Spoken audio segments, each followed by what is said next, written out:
안녕하세요. 반갑습니다. 2월 4일 목요일입니다. 오늘의 제목은 시온의 최후의 승리입니다. 이사야 24장에서 27장 말씀 가지고 함께 살펴볼 겁니다. 함께하고 있는 저는 포도리 교회를 섬기는 김현수입니다. 우리 함께 기도드리고 시작하겠습니다. 저희들을 사랑하시는 아버지 하나님, 오늘 저희들에게 새로운 하루를 허락하여 주셨습니다. 그 은혜를 인하여 감사를 드립니다. 이 하루를 시작하는 이 시간에 주님의 말씀으로 저희들의 마음을 채워주시고 저희들로 하여금 주님께 더욱 가까이 가는 귀한 하루가 되게 인도하여 주옵소서. 주님께서는 저희들을 통하여 온전히 승리를 맛볼 수 있고 승리할 수 있도록 역사하십니다. 주의 거룩하심이 저희들과 늘 함께하여 주심으로 주님께서 주시는 참다운 은혜와 축복들로 감사하며 기뻐하며 살아갈 수 있도록 도와주시옵소서. 주님, 오늘도 주님 앞에 간절한 기도의 제목들을 가진 주님의 사랑하는 자녀들이 있습니다. 주님, 그들과 함께하여 주시고 주님께서 주시는 축복과 은혜와 해결해 주시는 모든 섭리를 인하여 주님께서 늘 함께하심을 경험하고 믿고 의지할 수 있도록 축복하여 주시옵소서. 주님, 오늘은 시온의 최후의 승리 함께 살펴볼 겁니다. 주님께서 저희들에게 함께하여 주셔서 주님의 말씀 가운데 축복을 누릴 수 있는 귀한 시간 되게 인도하여 주시옵기를 예수님의 이름으로 기도드립니다. 아멘.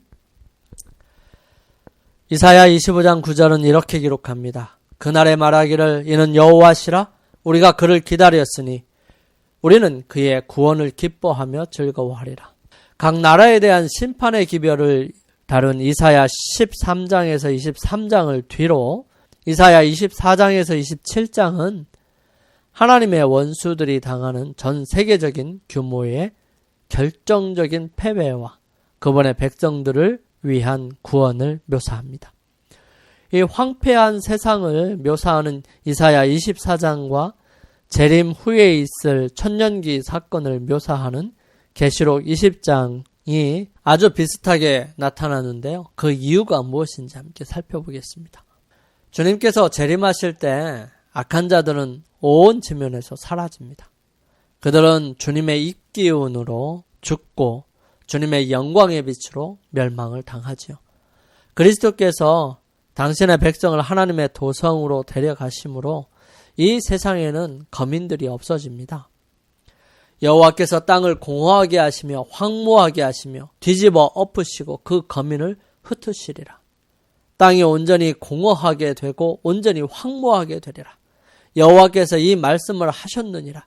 땅이 또한 그 거민 아래서 더럽게 되었으니 이는 그들이 율법을 범하며 율례를 어기며 영원한 언약을 파하였습니다. 그러므로 저주가 땅을 삼켰고 그 중에 거하는 자들이 정죄함을 당하였고 땅의 거민이 불타리라 말씀하십니다. 온 땅은 황무한 황무지같이 됩니다. 지진으로 파괴된 도시와 촌락들의 폐허들, 뿌리째 뽑힌 수목들, 바다에서 튀어나오고 땅이 갈라짐으로 솟아올라 여기저기 흩어져 있는 거친 바위들이 지구 표면에 널려 있게 되지요. 또한 커다란 동굴들은 산들이 그 기초부터 갈라진 지점을 말해줍니다. 이때에 이루어진 사건은 또한 대속죄일의 마지막 엄숙한 봉사로 예표되어 있습니다. 즉 지성소의 봉사가 마쳐지고 속죄제물의 피의 공로로 이스라엘의 모든 죄가 성소로 옮겨지면 아사셀 염소가 산채로 여호와 앞에 끌려 나왔습니다. 그때 대제사장은 회중 앞에서 이스라엘의 자손의 모든 불의와 그 범한 모든 죄를 고하고 그 죄를 염소와 머리에 두었습니다. 그와 똑같은 방법으로 하늘 성소의 속죄 사업이 완성되면 하늘과 천사들과 구속받은 큰 무리들 앞에서 하나님의 백성의 죄는 사단에게 놓여지게 될 것입니다. 그리하여 그들은 유혹하여 범하게 한 모든 죄의 책임을 사단이 져야 할 것으로 선고될 것이지요. 마치 아사셀 염소가 사람이 살지 않는 지역으로 쫓겨났던 것처럼 사단도 쓸쓸한 지구, 곧 거민이 없고 황량한 광야로 추방당할 것입니다. 이사야 13장에서 14장에서처럼 이 문자적인 바벨론의 특징은 이후 세력들에게도 적용이 되지요. 바벨론 왕들은 인간 통치자들의 연합체와 그들의 배후 조종자인 사탄을 상징합니다. 그래서 바벨론이 무너진다는 소식은 후에도 반복되고 있습니다. 사탄은 결국 그리스도의 재림 후에 멸망하게 되는 것이죠. 고대 바벨론의 파멸이 여호와의 날에 이른 심판이었던 반면에 또 다른 여호와의 크고 두려운 날, 즉 예수님의 재림이 다가오고 있는 것입니다. 마찬가지로 달이 수치를 당하고 해가 부끄러워하리니 이는 만군의 여호와께서 시온 산과 예루살렘에서 왕이 되시리라는 이사야 24장의 이상이 선지자에게 익숙한 시대의 상황과 맞습니다. 그래서 이사야는 의심 없이 그 이상이 자기가 아는 예루살렘에 적용된다고 생각했을 것입니다. 그렇지만 계시록은 그것이 실제로 새 예루살렘에서 성취된다고 설명하고 있는 것입니다. 그 성은 해나 달의 비침이 쓸데없고 이는 하나님의 영광이 비치고 어린 양이 그 등불이 되심이라고 요한계시록 21장 23절에 기록하죠. 예수님께서 원수들 앞에 나타나시죠. 정말 휘황찬란한 모습으로 나타날 것입니다. 거기에는 하나님의 거룩한 영광이 함께 있을 것이에요. 그 보좌 가까이에는 이 땅에서 구원받은 사람들이 거기에 있을 것입니다. 거기에 정말 깊고 열렬한 헌신의 마음으로 구주를 따르게 될 거예요. 그 다음에 거짓과 불신 가운데서 그리스도인 품성을 완성한 사람들과 그리스도 교회에서 하나님의 율법이 폐기되었다고 주장할 때 하나님의 율법을 존중하는 사람들과 또 각 시대를 통하여 믿음을 위하여 순교당한 수많은 사람들이 있을 것입니다. 그 외에도 각 나라와 족속과 방언과 백성에서 아무라도 능히 셀 수 없는 큰 무리가 흰옷을 입고 손에 종려가지를 들고 보좌 앞과 어린 양 앞에 서 있게 될 것입니다. 그들은 전쟁을 마치고 승리를 얻은 것입니다. 그들은 달려갈 길을 달려가고 상급을 받았습니다. 그들의 손에 있는 종려가지는 승리를 표상하고 흰옷은 지금 그들이 소유하고 있는 그리스도의 흠없는 의를 상징합니다. 구속받은 사람들이 일제히 어린 양의 노래, 모세의 노래를 부르죠. 구속하심이 보좌에 앉으신 우리 하나님과 어린 양에게 있도다. 천사들도 스랍들도 또 소리를 합하여 찬송할 것입니다. 구속받은 자들은 사단의 세력과 악의를 보았기 때문에 그리스도의 권세 외에는 어떤 능력도 그들을 승리자가 되게 할 수 없다는 것을 과거 어느 때보다 절실하게 깨닫게 되는 것이죠. 그 빛나는 무리들 가운데 마치 자기 자신의 능력과 선행으로 승리한 것처럼 구원을 자기의 공로에 돌리는 사람은 한 사람도 없을 것입니다. 그들이 어떠한 일을 하고 어떤 고난을 받았는지에 대해서도 한마디도 말하지 않을 것입니다. 오직 모든 찬미의 내용과 모든 찬양의 주제는 구원하심이 우리 하나님과 어린 양에게 있다는 것입니다. 하나님의 아들의 마지막 대관식은 하늘과 땅의 모든 거민이 보는 가운데서 행해지게 될 것입니다. 이제 만왕의 왕께서 최고의 위엄과 권세를 가지고 당신의 정부에 반역한 자들에게 선고를 내리시고 하나님의 율법을 범하고 그분의 백성을 박해한 자들에게 판결을 집행하십니다. 하나님의 선지자는 다음과 같이 말합니다. 내가 크고 흰 보좌와 그 위에 앉으신 자를 보니 땅과 하늘이 그 앞에서 피하여 간데 없더라. 또 내가 보니 죽은 자들이 물론대수하고 그 보좌 앞에 섰는데 책들이 펴 있고 또 다른 책이 펴졌으니 곧 생명책이라. 죽은 자들이 자기 행위를 따라 책들이 기록된 대로 심판을 받으니라. 그렇게 해서 이 악한 자들은 멸하게 되는 것입니다. 그렇지만 하나님은 정말로 악한 자들을 멸하실까요? 이사야 28장 21절에 있는 말씀을 보면 그러한 파괴 작업은 하나님께는 낯선 행동이었습니다. 대저 여호와께서 브라심 산에서와 같이 일어나시며 기브온 골짜기에서와 같이 진노하사 자기 일을 행하시리니 그 일이 비상할 것이며 자기 공을 이루시리니 그 공이 기이할 것임이라. 죄가 자멸의 씨앗을 가져온 것은 사실입니다. 그렇지만 하나님은 생명과 죽음의 궁극적인 권세를 가지셨으므로 최종적인 멸망의 시기와 장소와 방법을 결정하시는 것입니다. 따라서 하나님의 수동적인 입장에서의 자연적인 인과 법칙에 따라 죄의 저주를 끝내신다는 주장은 무의미한 것입니다. 즉 하나님께서 완전하게 그 일들을 이루어 가신다는 사실이에요. 추억은 허물없고 순결하던 옛날 하나님께 불평하지 않고 그리스도에 대하여 시기하지 않았을 때에 소유하였던 평안과 만족을 회상하게 하지요.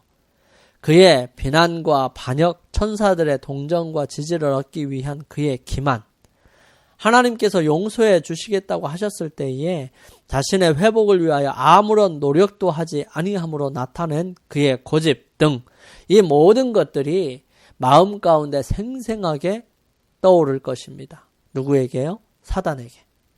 이 사탄은 사람들을 대상으로 전개한 자기의 사업과 그 결과 곧 사람들 상호간의 원한, 무서운 생명의 파멸, 나라의 흥망성쇠, 왕위의 전복, 장기간 계속되는 소란과 투쟁, 혁명 등을 되돌아보지요.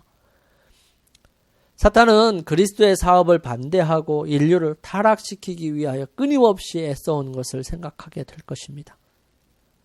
사탄은 흉악한 자기의 관계가 예수님을 신뢰하는 사람들을 멸망시키는 데에 아무런 힘이 없었음을 깨닫게 되지요. 사탄이 자기의 수고의 열매인 그의 나라를 바라볼 때 그는 오직 실패와 파멸만을 깨닫게 될 것입니다. 사탄은 무리들에게 하나님의 성을 쉽게 함락시킬 수 있을 것으로 믿게 합니다. 그렇지만 그는 그것이 거짓임을 알고 있습니다. 그는 그 대쟁투가 계속되는 동안 거듭거듭 실패하고 굴복당할 수밖에 없었습니다. 이 사탄은 영원하신 하나님의 능력과 위엄을 너무나도 잘 알고 있었던 인물 중에 하나입니다. 그 큰 모반자의 목적은 언제나 자기를 정당화시키고 반역의 책임이 하나님의 정부에 있다는 것을 입증하기 위한 것이었습니다.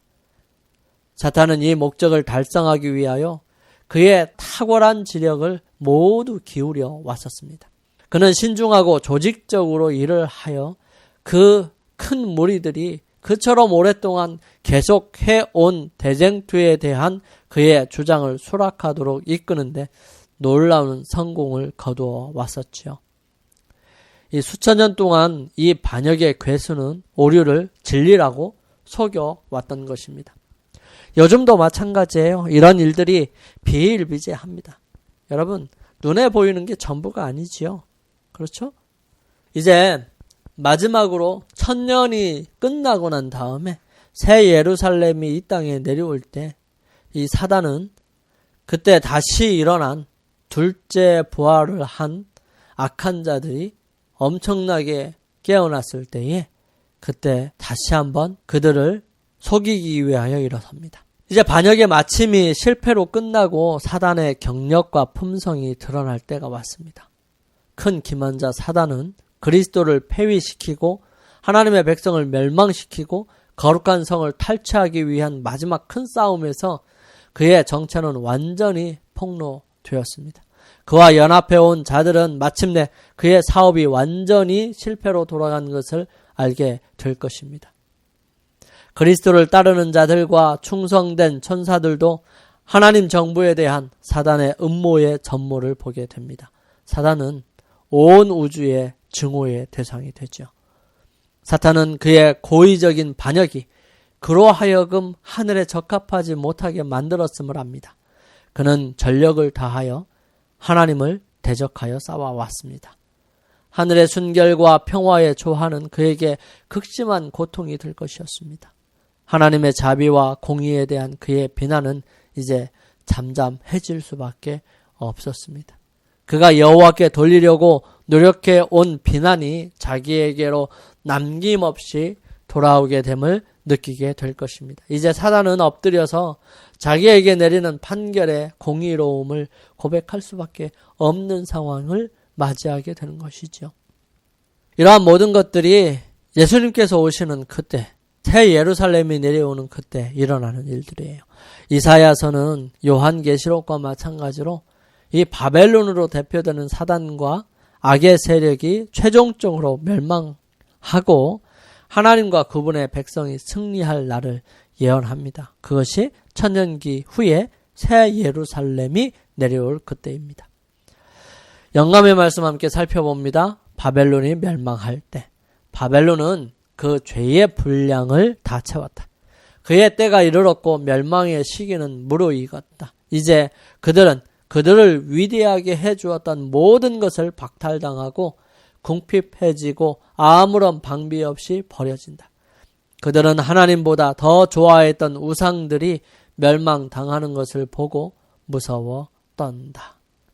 각시대의 대쟁투 654페이지에 있는 말씀이에요. 우리 함께 기도드릴까요? 저희들을 사랑하시는 아버지 하나님, 저희들에게 대쟁투의 종국을 알려주셔서 감사합니다. 결국은 하나님께서 승리하시고 결국은 온 세상이 하나님의 통치 아래 들어감을 바라보게 해주셔서 감사합니다. 주님, 오늘을 살아갈 때에 주님께서 역사하심으로 주님의 거룩하심을 온 세상에 전파하고 나타내고 또 그 능력을 통하여 승리하는 귀한 하루가 되게 역사하여 주시옵소서. 주님과 함께 오늘도 승리하는 귀한 하루 되게 인도하여 주시옵기를 저희들을 사랑하시는 예수님의 이름으로 간절히 기도드립니다. 아멘. 감사합니다. 저는 내일 이 시간 또 찾아뵙겠습니다. 좋은 하루 되세요.